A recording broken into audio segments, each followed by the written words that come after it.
Nous sommes avec le psaume 47 devant ce qu'on appelle un psaume de Tzion, c'est-à-dire un psaume qui exalte Jérusalem comme la ville d'où rayonne la puissance de Dieu dans tout l'univers.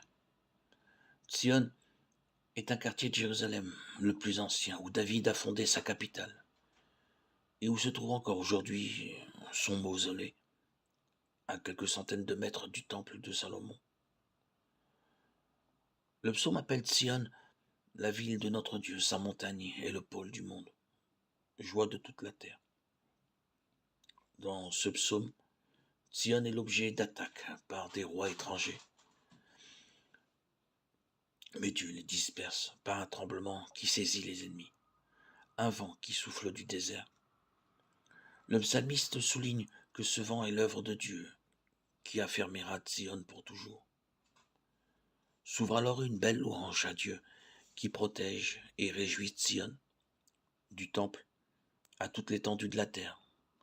C'est la même louange parce que c'est la même puissance divine qui agit avec amour. Et de l'œuvre de Dieu pour son peuple jaillit la joie de toutes les villes de Juda. Cette louange s'achève sur la profession de foi. Le vent du verset 8 nous rappelle le violent coup du vent, acte 2 de l'Esprit Saint à la Pentecôte. Et nous comprenons que Tzion est alors la préfiguration de l'Église du Christ, qui est précisément née le jour de la Pentecôte, quand les apôtres emplis d'Esprit Saint ont commencé d'annoncer l'Évangile à toutes les nations. Par le Saint-Esprit,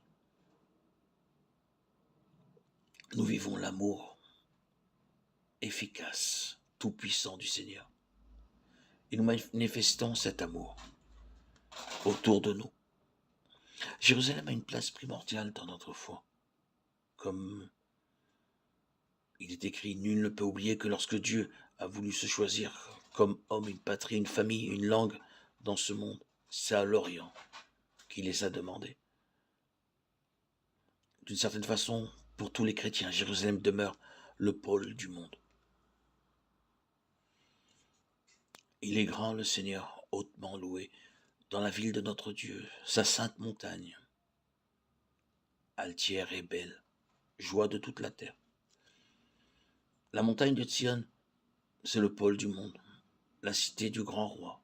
Dieu se révèle en ses palais, vraie citadelle. Voici que des rois s'étaient ligués. Ils avançaient tous ensemble.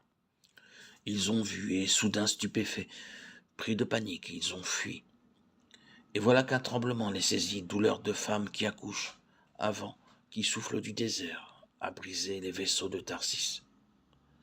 Nous l'avions entendu, nous l'avons vu dans la ville du Seigneur, Dieu de l'univers, dans la ville de Dieu, notre Dieu qui l'affermira pour toujours. Dieu, nous revivons ton amour au milieu de ton peuple. Ta louange, comme ton nom, couvre l'étendue de la terre. Ta main droite, qui donne la victoire, réjouit la montagne de Tzion. Les villes de Juda exultent devant tes jugements. Longez les reparts de Tzion, comptez ses tours.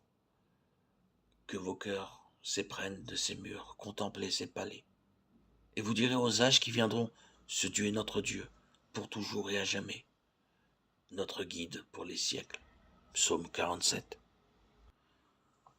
Quelle place est-ce que je donne à l'Esprit Saint qui est Seigneur et qui donne la vie dans ma prière et dans mon existence?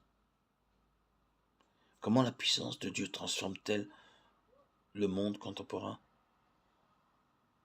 Posons-nous ces questions. Et bien sûr, prions pour Jérusalem, pour Israël, pour toutes les victimes des guerres qui s'y déroulent.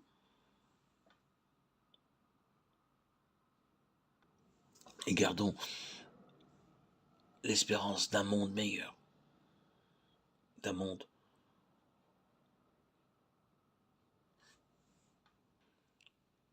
où la paix fera enfin place, où nous pourrons voir de nos yeux le Seigneur revenir bientôt, physiquement. Gardez cette espérance, cette joie en nos cœurs. Ceux qui, en leur personne même, représentent l'espérance, ont besoin de signes d'espérance. Aujourd'hui, les jeunes, malheureusement, voient souvent leurs rêves s'effondrer. Nous ne pouvons pas les décevoir. L'avenir se fonde sur leur enthousiasme. Témoignons de notre foi vers ces jeunes qui se sont laissés attirer par les griffes de Satan, par les plaisirs de ce monde, les attractions